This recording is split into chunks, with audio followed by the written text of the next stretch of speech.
The Dominion's message arrived on a Tuesday morning, interrupting breakfast broadcasts and smartphone notifications across the globe. The alien transmission bypassed every security protocol, overrode every network, and appeared simultaneously on every screen on Earth. The message was simple, delivered in perfect English by a towering figure with iridescent scales and eyes that seemed to hold ancient wisdom.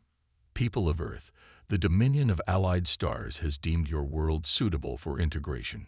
Your species has shown promising development, but your constant warfare and environmental degradation prove you require guidance. You have 7 planetary rotations to submit to Dominion authority. Resistance is inadvisable. Those who resist integration do not survive. Admiral Sarah Chen stood in the Pentagon's command center, watching the message replay for the 100th time. Her dark eyes narrowed as she studied every pixel of the alien's appearance, every nuance in its carefully chosen words. 20 years of military service had taught her to read between the lines, and this message screamed of something beyond simple colonization. "They're afraid of us," she muttered, drawing surprised looks from her fellow officers. "Afraid? Admiral, they've conquered 17 known civilizations. Their ships can cross galaxies. Their weapons could turn Earth to ash." General Rodriguez countered, his weathered face creased with concern. Sarah shook her head, a slight smile playing at her lips. "Exactly. With all that power, why give us warning at all? Why 7 days? An empire that confident would simply take what they want." She gestured to the frozen image of the alien diplomat. "They're afraid because we're different. Every civilization they've conquered followed a predictable pattern of development. But humans, we're chaos incarnate." In the following hours, as panic gripped much of the civilian population, Earth's military and scientific leadership gathered in secret bunkers across the globe. The public face of world governments showed preparation for submission, but beneath the surface, humanity was planning something unprecedented. Dr. Yuki Tanaka, head of the Global Defense Initiative's R&D division, presented findings that would change the course of human history. The Dominion's transmission contained more than just their message, she explained, her hands dancing over holographic displays. Their arrogance made them sloppy. Every broadcast carried traces of their communication protocols, their encryption methods, even fragments of their base computer language. "In 7 days, we can't build a fleet to match theirs," Sarah added. "But we don't need to. While they're expecting us to either surrender or attempt a conventional defense, we're going to do what humans do best: change the rules of the game." Around the world, hidden facilities hummed to life. Mothballed experimental weapons were dusted off and modified. Quantum computers began cracking alien codes. Retired hackers were quietly recruited from every nation. The world's greatest minds worked in secret, knowing they couldn't match the Dominion's technology, but they could subvert it. Sarah's plan was audacious. While the world's governments publicly debated the terms of surrender, special forces teams were being augmented with experimental tech. Satellites were quietly repositioned. And most importantly, a message was sent through back channels to every major military force on Earth: play your part. Act defeated. Let them think they've won. The Dominion scouts reported exactly what they expected to see: a primitive species preparing for submission. They watched as world leaders made shows of dismantling military bases. They observed as armies stood down. Their scans detected no significant technological advances or weapons buildup. Everything aligned with their models of primitive civilization behavior. They never thought to look for the quantum encrypted transmissions hiding in background radiation. They didn't notice the seemingly random solar panel adjustments that were actually a planet-wide mesh network being established. They dismissed the slight variations in Earth's magnetic field as natural phenomena, rather than the testing of a new weapons system. On the 7th day, the Dominion's integration fleet arrived in high Earth orbit. Massive ships darkened the skies over major cities, a show of force meant to ensure compliance. The alien commander, Supreme Overseer Vixthal, prepared to address his newest subjects. Instead, Sarah Chen's voice reached not just Earth, but every ship in the Dominion fleet. You asked if we would submit. Here's humanity's answer. What followed would be remembered as the moment humanity announced itself to the galaxy, not as a primitive species to be conquered, but as a force that had been grossly underestimated. The battle that began that day would reshape the understanding of what a primitive species was capable of, and teach the Dominion a lesson they would never forget. Never give humanity time to prepare.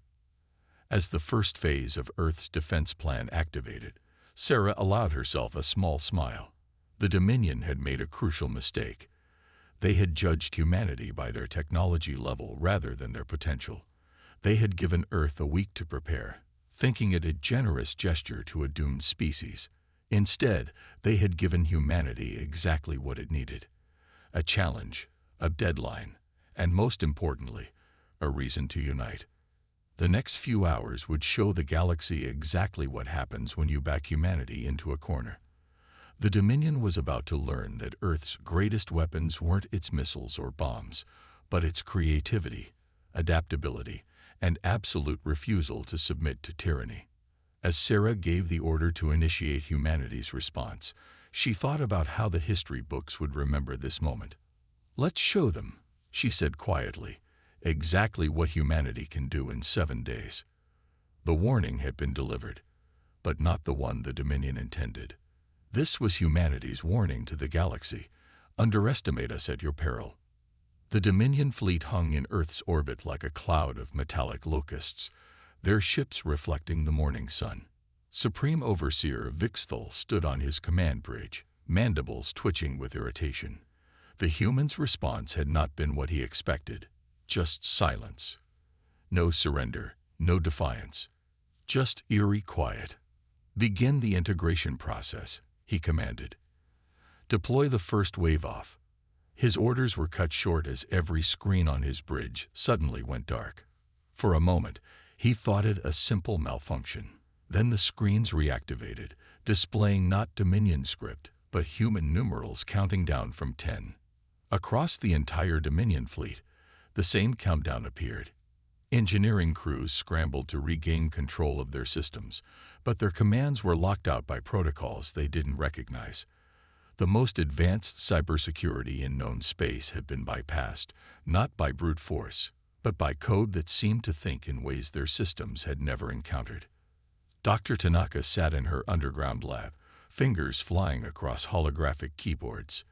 "Phase 1 complete," she reported. "Their systems are compromised.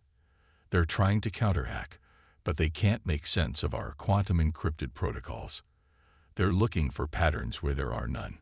Around her, teams of hackers, recruited from both government agencies and the darker corners of the internet, continued their assault.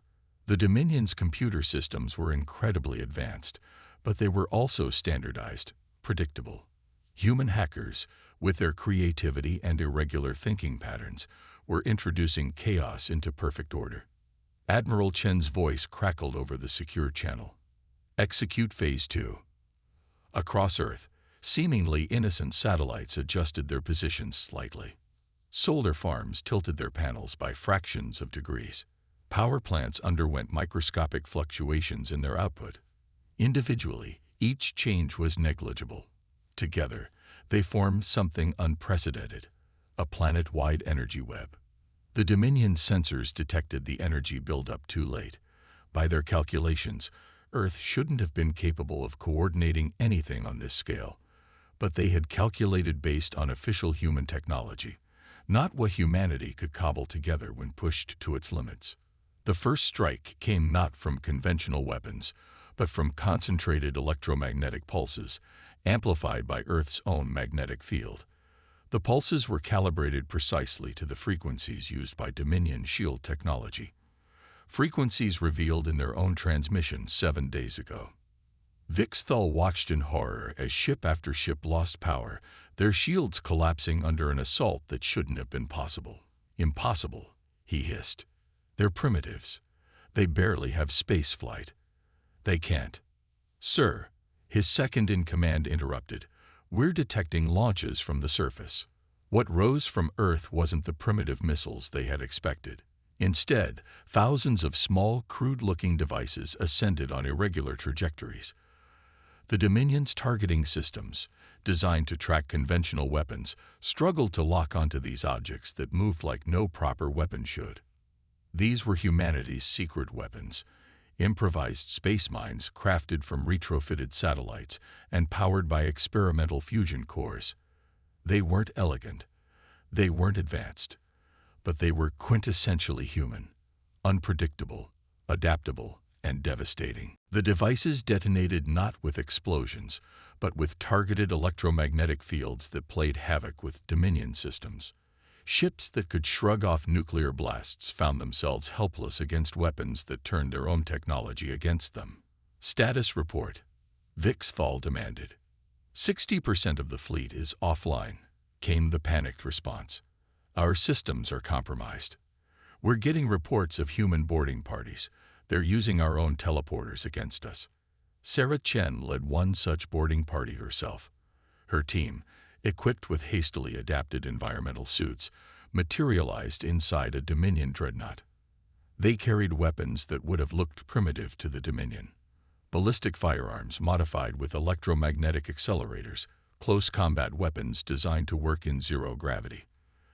The Dominion crew, accustomed to energy weapons and automated defense systems, found themselves facing human soldiers fighting with brutal efficiency. Their advanced armor was useless against kinetic weapons designed to bypass shields. Their tactical training, perfect for standard combat, fell apart against human special forces who fought with controlled chaos. Back on Earth, Dr. Tanaka's team continued their cyber assault. They weren't trying to understand the Dominion's technology. They were making it unusable. Virus programs written with human irregularity infected ship after ship, turning the most advanced AI in known space into confused, paralyzed systems. This isn't possible, Vixthal muttered as he watched his mighty fleet being systematically dismantled by a species that hadn't even achieved unified planetary government. We gave them 7 days. 7 days isn't enough time to... Sir, his second interrupted again. We're receiving transmissions from a human called Chen. They're broadcasting on all frequencies, including ones we thought they couldn't access. Sarah's voice filled the command bridge. Consider this a demonstration, Overseer. You thought 7 days was generous. You thought we'd use that time to prepare our surrender. Instead, we used it to learn everything about you. Your technology, your tactics, your weaknesses. You gave us exactly what we needed, a reason to stop fighting each other and start fighting you. The silent strike had worked perfectly. In less than an hour, Earth had effectively neutralized the greatest military force in known space, not through superior technology or overwhelming force, but through the uniquely human combination of improvisation, adaptability, and the willingness to break every rule of conventional warfare. As Vixthal stared at his crippled fleet, he finally understood the truth that would soon spread throughout the galaxy. Humanity's greatest weapon wasn't their technology or their military might. It was their ability to do the impossible simply because no one told them they couldn't. The silent strike was over, but this was just the beginning of humanity's emergence onto the galactic stage. The Dominion's response to humanity's surprise attack was swift and furious. Massive reinforcement fleets emerged from hyperspace, their numbers darkening skies across the globe. This time, they came prepared for Earth's electromagnetic weapons and hacking attempts. But once again, they underestimated humanity's capacity for adaptation. Dr. Tanaka stood in the Global Command Center, presenting her latest findings to military leaders from around the world. The Dominion ships are now running isolated systems, hardened against our previous attacks, she explained, manipulating a holographic display of enemy vessel schematics. But in doing so, they've sacrificed the efficiency of their integrated networks. They're fighting scared. Admiral Chen nodded, a grim smile on her face. They're reacting, not innovating. That's our advantage. The second wave of the war would not be won through singular dramatic strikes, but through humanity's greatest strength, rapid technological evolution. While the Dominion relied on tried and tested weapons and tactics refined over centuries, Earth's forces were developing new technologies and strategies daily.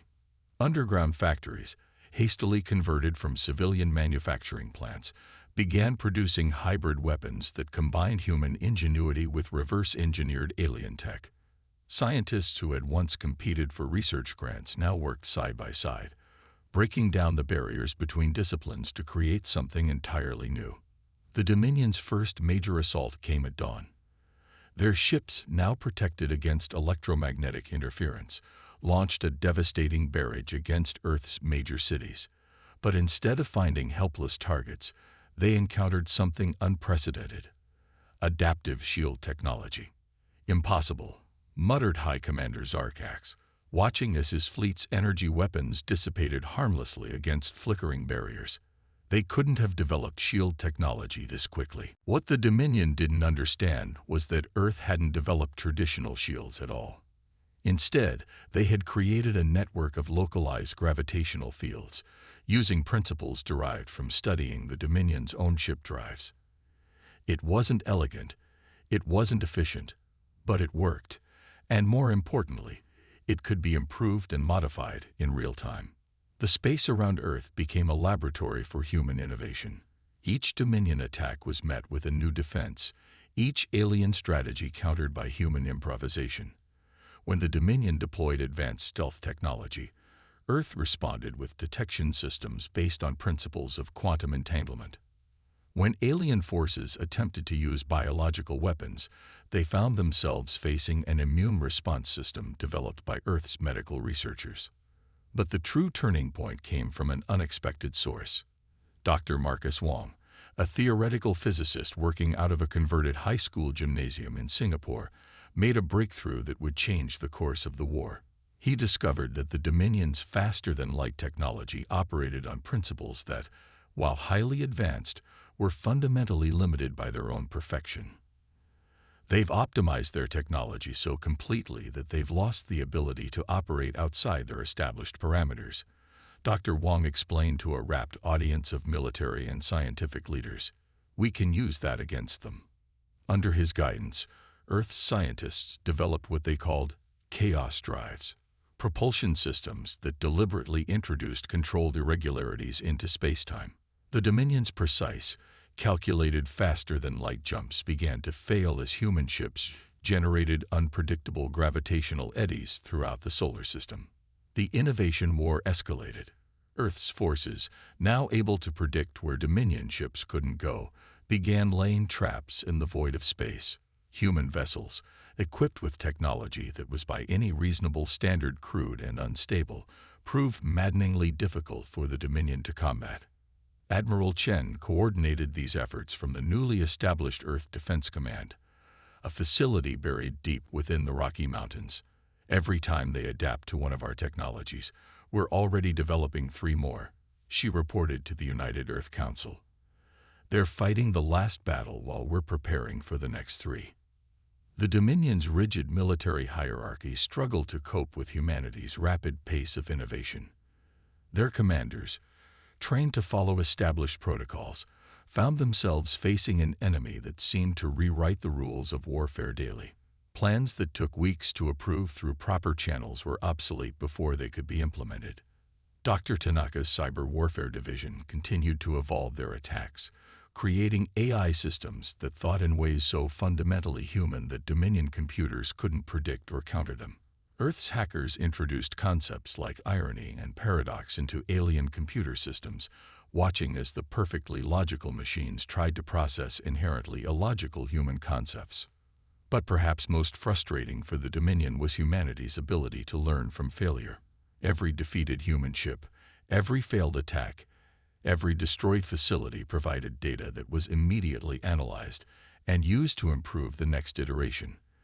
The humans seemed to treat war itself as an experiment, each setback just another data point in their relentless drive to improve.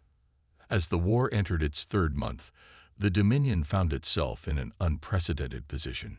They were no longer just fighting against human weapons, they were fighting against human innovation itself. Every victory they achieved was temporary, Every advantage they gained was quickly neutralized by yet another human adaptation. High Commander Zarkax, watching another carefully planned assault fall apart in the face of yet another impossible human countermeasure, finally understood what made Earth so dangerous. It wasn't their weapons or their strategies. It was their fundamental refusal to accept limitations, their ability to turn their own technological disadvantages into advantages. The innovation war had become a battle between perfection and possibility, between established power and relentless advancement.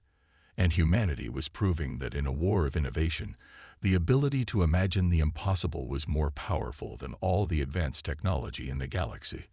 The first alien allies arrived quietly, their ships slipping through the chaos of battle to land in a remote desert facility. They were the Nexeri, a species that had lived under Dominion control for centuries. Their delegation approached the Earth Defense Council with an unexpected proposal. They wanted to learn how to fight back. "We have watched your resistance," spoke Tel, the Nexeri representative, their crystalline form shimmering under Earth's artificial lights. "For millennia, we believed the Dominion invincible. You proved that belief false in mere months." Admiral Chen studied the alien visitors carefully. "You're not just here to learn our tactics, are you?" "No," Kittel admitted. "We bring something more valuable. Knowledge. The Dominion's complete technical specifications, command structures, and deployment patterns. Data gathered over centuries of subjugation. What followed was unprecedented in galactic history, a fusion of Earth's innovative spirit with the deep technical knowledge of the Nexeri. Other species soon followed. The Vrel, masters of biological engineering. The Zorathi, experts in quantum mechanics. The Mire, whose understanding of energy manipulation had been suppressed by the Dominion for generations. Earth became more than a battlefield. It transformed into a crucible of revolution. Dr. Tanaka worked alongside Vrel biotechnicians to create neural interfaces that could outmaneuver Dominion AI. Zorathi scientists collaborated with human quantum physicists to develop weapons that could pierce any defense. The Mire taught Earth's engineers secrets of energy manipulation that the Dominion had kept hidden for centuries. But more important than the technical collaboration was the spreading spirit of resistance. The galaxy watched as Earth, a supposedly primitive world, continued to fight against impossible odds. The Dominion's image of invincibility cracked further with each passing day. Commander Zarkax received increasingly disturbing reports of uprisings across Dominion space. Former subject species were adopting human tactics, learning to fight with improvised weapons and unpredictable strategies. The rigid order of the Dominion was being challenged by a wave of chaos that spread from Earth like a contagion. "They've infected the galaxy with hope," he snarled during a strategic meeting. "And hope is more dangerous than any weapon." On Earth, Admiral Chen and her alien counterparts established the Galactic Liberation Council. The human approach to warfare, adaptable, innovative, and often seemingly irrational, was combined with the deep knowledge and specialized skills of their alien allies. The result was something the Dominion had never faced, a unified force that could match their technology while being impossible to predict. The war entered a new phase. Human ships, now enhanced with Nexeri stealth technology, and Zorathi quantum weapons, struck at Dominion supply lines. Vrel bioengineers helped Earth develop defenses against exotic weapons. The Mire taught humanity secrets of energy manipulation that turned their crude but effective weapons into sophisticated tools of liberation. But perhaps most devastating to the Dominion was the psychological impact. Their entire empire was built on the principle that advanced technology and rigid order were the keys to power. Now they faced an alliance that turned their own technology against them while operating in ways their ordered minds couldn't comprehend. Earth's strategy shifted from pure defense to active liberation. Human-led teams, accompanied by members of various alien species, began striking at Dominion-controlled worlds. They didn't just attack, they taught. Each liberated world learned Earth's lessons of resistance, adaptation, and innovation. The Dominion's response was predictable.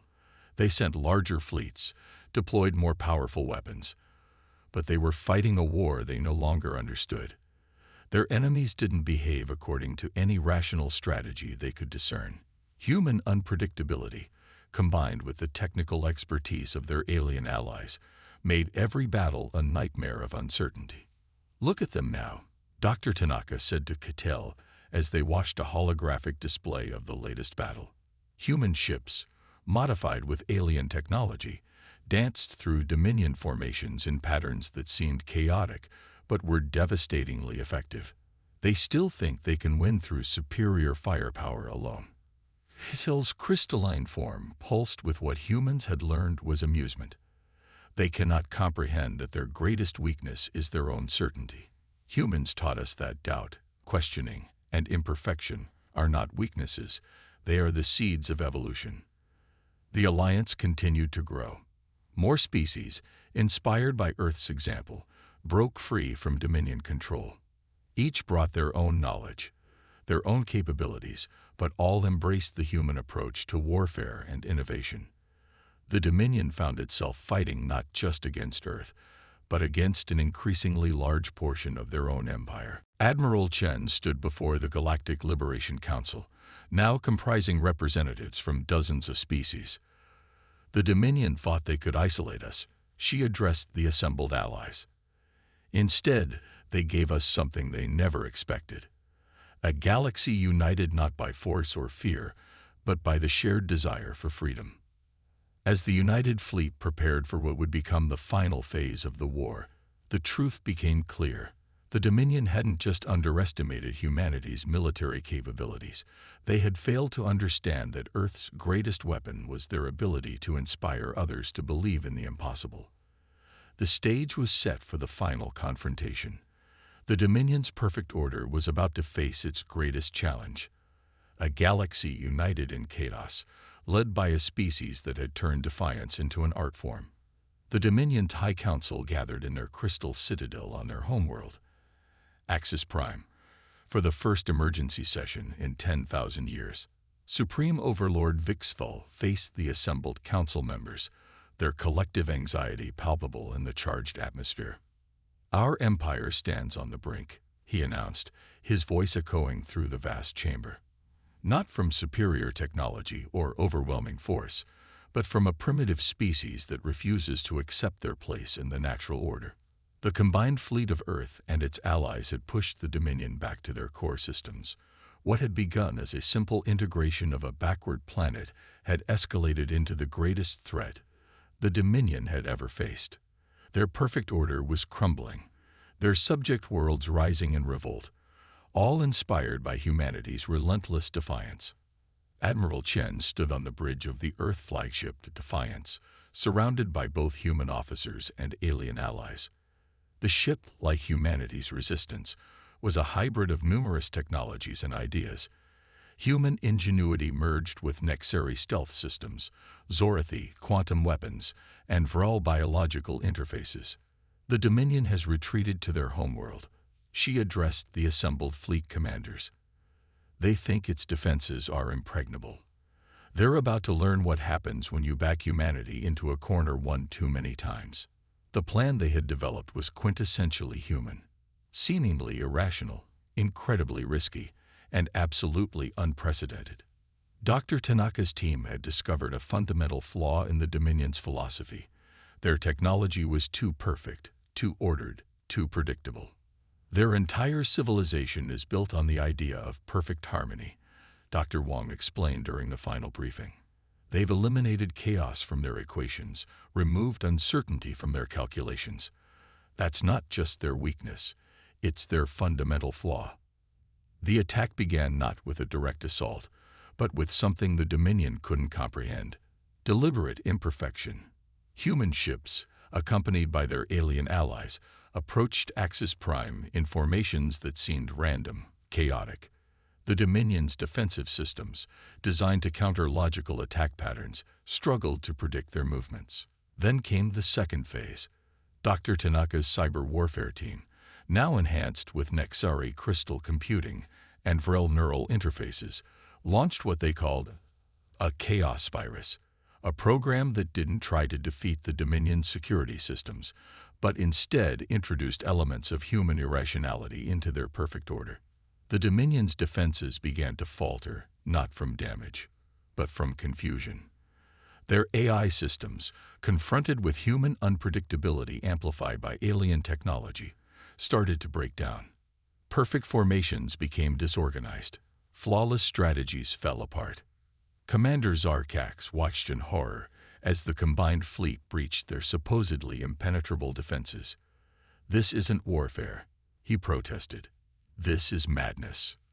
"No," Kittel responded through an open channel, their crystalline voice resonating with certainty. "This is evolution." The final battle for Axis Prime wasn't fought with just weapons, but with ideas. Every human ship carried representatives from formerly subjugated species, broadcasting messages of freedom across Dominion frequencies. The perfect order that had maintained their empire for millennia was being challenged not just by force, but by the very concept of change itself. In the Crystal Citadel, Supreme Overlord Vixthal received the final transmission from Admiral Chen. "Your empire is built on the suppression of change, the fear of imperfection. But humanity has learned that imperfection is what drives us to evolve, to adapt, to become better than we are. Your perfect order is about to fall to glorious chaos." The combined fleet struck from all directions, using tactics that defied conventional military logic. Human ships performed maneuvers that should have been impossible, their crews pushing the limits of what their hybrid technology could achieve. Alien allies, emboldened by Earth's example, fought with a creativity they had forgotten they possessed. As the defenses of Axis Prime crumbled, the Dominion faced a truth they had never imagined. Their quest for perfection had become their greatest weakness. They had created an empire that couldn't adapt, couldn't evolve, couldn't comprehend the power of embracing uncertainty. The fall of the Crystal Citadel marked more than just a military victory. It represented the triumph of evolution over stagnation, of creativity over conformity. The Dominion's perfect order had been undone, not by a superior force, but by a species that turned their very imperfection into strength. In the aftermath, as the dust settled over Axis Prime, Admiral Chen stood before the assembled representatives of the liberated galaxy. "The Dominion believed that perfection was the ultimate goal," she declared. "We taught them that the true strength of any species lies not in achieving perfection, but in the eternal struggle to improve, to adapt, to overcome. That is humanity's gift to the galaxy, not the power of our weapons, but the strength found in embracing change itself." The perfect empire had fallen to glorious chaos, and in its place rose something new. A galactic alliance built not on order and submission, but on innovation, adaptation, and the endless pursuit of possibility. Humanity had not just defeated an empire. They had revolutionized the very concept of civilization itself. The galaxy would never be the same, and that was exactly the point.